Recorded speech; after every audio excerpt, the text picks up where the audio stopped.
Assalamualaikum warahmatullahi wabarakatuh. Jumpa kembali dengan saya Abdullah Rafiun bersama Red Apple yang selalu istiqomah mendukung channel Abdul Rafiun channel ini, yaitu channel yang membahas tentang materi-materi matematika dan tes persiapan CPNS dan P3K.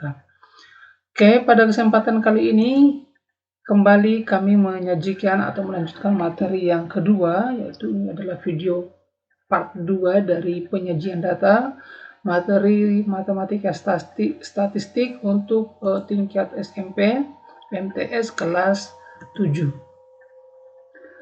Nah, sebelumnya kita sudah membahas tentang penyajian data dalam bentuk tabel. Nah, pada kesempatan ini yang akan kita bahas adalah yang kedua, penyajian data dalam bentuk diagram. Nah, diagram batang atau balok, ini yang pertama. Jadi diagram nanti ada diagram batang, diagram garis, dan diagram lingkaran. Kita mulai yang pertama, diagram batang atau diagram balok. Diagram batang biasanya digunakan untuk menyajikan data yang dapat dikategorikan atau dikelompokkan nilai. Nah, misalnya nilai ulangan, jenis pekerjaan, hobi, dan sebagainya. Dan data bulanan, ya. Yang tadi dikelompokkan sekarang data yang bulanan atau tahunan. Misalnya harga barang dari tahun ke tahun, besar keuntungan dari tahun ke tahun, banyak sampah anorganik selama sebulan, dan sebagainya. Nah, pada diagram batang, data akan digambarkan membentuk persegi panjang yang memanjang ke atas, di mana setiap persegi panjang harus memiliki lebar yang sama dan tidak boleh menempel antara satu dengan yang lainnya. Contohnya seperti ini. Misalnya, terdapat data banyak atau berat sampah anorganik di MTS Negeri 1 Kendari pada bulan April 2021 selama atau dalam hal ini 25 hari kerja sebagai berikut. Ya, sengaja kami mengambil ini karena MTS Negeri 1 Kendari merupakan sekolah adiwiyata yang tentunya memiliki data bank sampah, pasti ada data sampah anorganik. Nah, datanya seperti ini ya. 13, 18, 15, 20,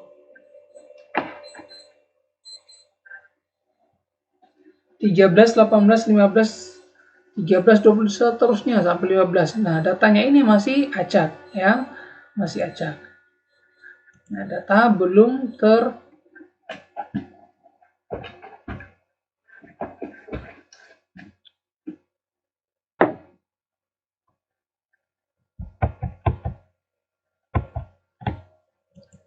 Nah, misalnya datanya nih 13, 18, 15 ini datanya masih belum terurut, masih acak ya. Ada 25 data ya, 25 hari kerja kita ambil. Nah, data terurut, jadi langkah pertama kita harus mengurutkan data tersebut dari terkecil sampai terbesar. Terkecilnya di sini adalah 13 ya.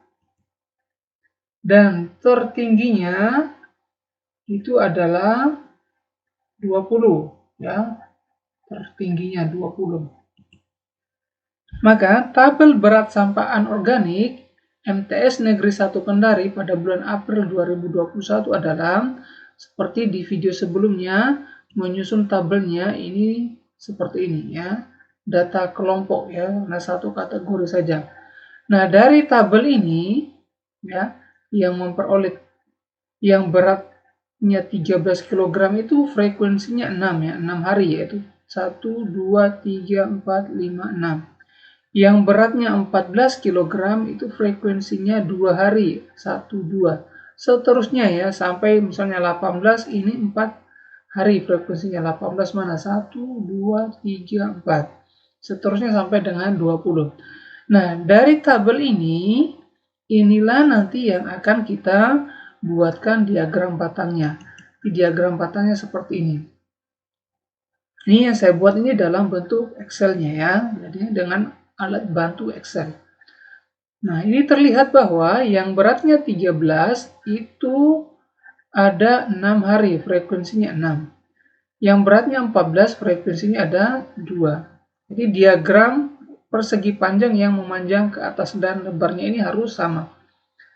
Nah, 16 ada 3 ya, 16 3, 17 2, sesuai data yang di samping kiri ini.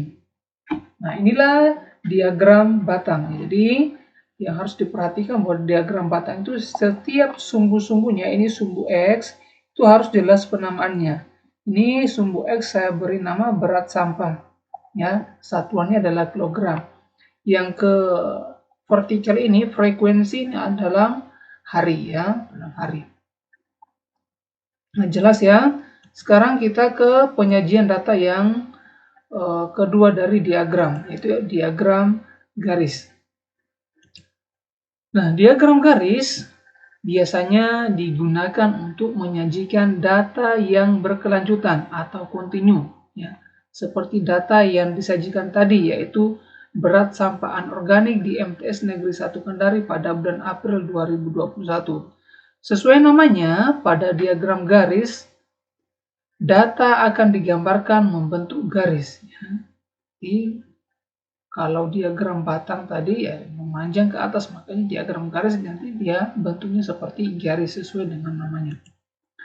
Nah, contohnya masih kita menggunakan yang tadi, tabel berat sampah anorganik MTS Negeri 1 Kendari pada bulan April 2021. Datanya masih tetap sama. Yang perlu saya jelaskan di sini adalah bagaimana membentuknya dalam diagram garis. Ini saya menggunakan alat bantu Excel juga. Nah, terlihat jelas bahwa di sini yang beratnya 13 itu ada frekuensinya 6. Diberi titik di sini, dihubungkan dengan 14 karena kontinu. Ya, berkelanjutan atau kontinu. Tidak bisa loncat misalnya dari 13 16 itu tidak kontinu ya. Atau datanya terputus. Itu tidak kontinu namanya. Nah, beratnya 13 ada 6 hari, 14 ada 2 hari, 15 ada 4 hari, 16 ada 3 hari, 17 ada 2 hari, seterusnya sampai dengan 20 yang berat sampahnya 20 kg itu ada 2 hari juga atau 2 kali. Nah, inilah tabel atau diagram garis ya. Ini tabel yang kiri ini diagram garisnya nanti seperti ini. Di langkah pertama itu ya harus dibuat dalam bentuk tabel dulu ya. Sebelum buat bentuk tabel ini, data yang masih acak itu dibuat terurut terlebih dahulu, baru dibuat dalam bentuk tabel, kemudian diterjemahkan ke dalam diagram batang atau diagram garis. Nanti diagram lingkaran juga akan seperti itu. Dan yang ketiga, diagram lingkaran. Diagram lingkaran biasanya digunakan untuk menyajikan data yang dapat dikategorikan atau dikelompokkan. Di sini, data akan digambarkan dalam bentuk lingkaran yang terbagi menjadi beberapa juring. Nah, juring-juring ini dapat dinyatakan dalam bentuk persen atau derajat. Besarnya persentase dan derajat dipengaruhi oleh besar nilai atau frekuensi data, sehingga setiap juring akan memiliki ukuran yang berbeda-beda tergantung dari frekuensinya. Contohnya seperti ini ya, nanti jika juring dinyatakan dalam derajat, maka untuk satu lingkaran penuh, total sudutnya.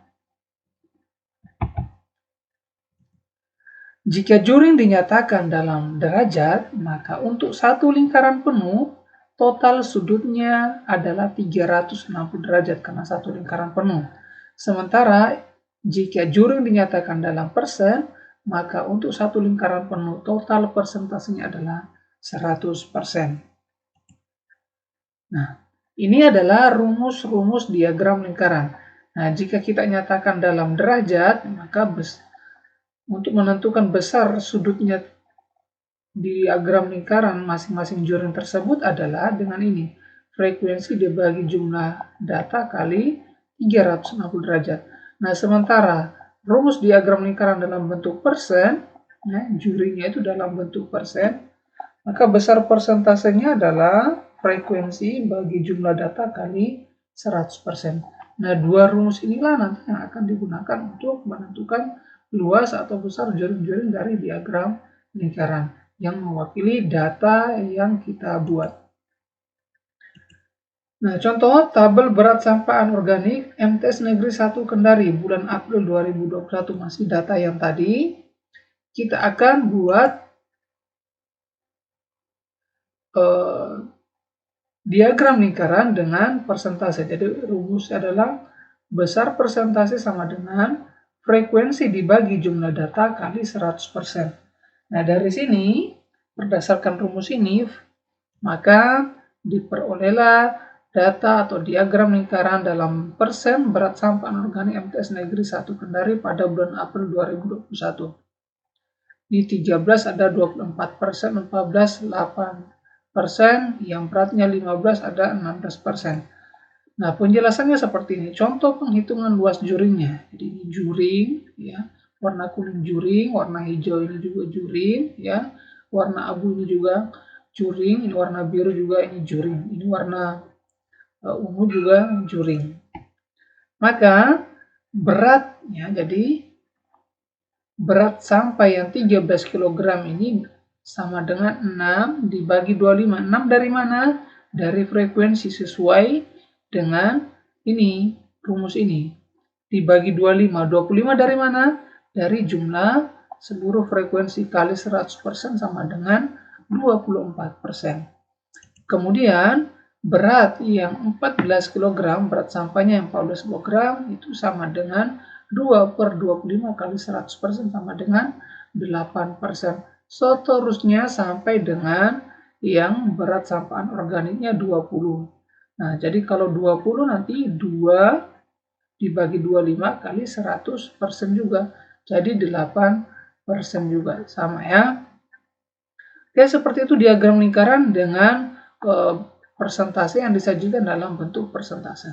Nah, yang kedua, diagram lingkaran yang akan kita sajikan dalam bentuk derajat, ya, dalam satuan derajat. Nah, tabel sampahnya masih sama seperti tadi. Nah, rumus yang akan kita gunakan adalah besar sudut sama dengan frekuensi per jumlah data kali 360 derajat. Karena satu lingkaran penuh itu adalah 360 derajat. Maka luas juring-juringnya ini seperti ini. Nah, 13 itu adalah 6. Nah, ini derajatnya, ya. Cara perhitungannya bagaimana? Perhitungannya adalah, contoh perhitungan luas juringnya adalah, nah, yang beratnya 13 kg itu sama dengan 6 dibagi 25 kali 360 derajat sama dengan 86,4 derajat. Yang beratnya 13 kg yang mana? Ini, ya, yang ini besar sudut juringnya ini adalah 86,4 derajat. Nah, kemudian berat yang 14 kg 2/25 kali 360 derajat itu sama dengan 28,8 derajat. Nah, yang ini, ya. Di derajatnya juring ini adalah 28,8 derajat.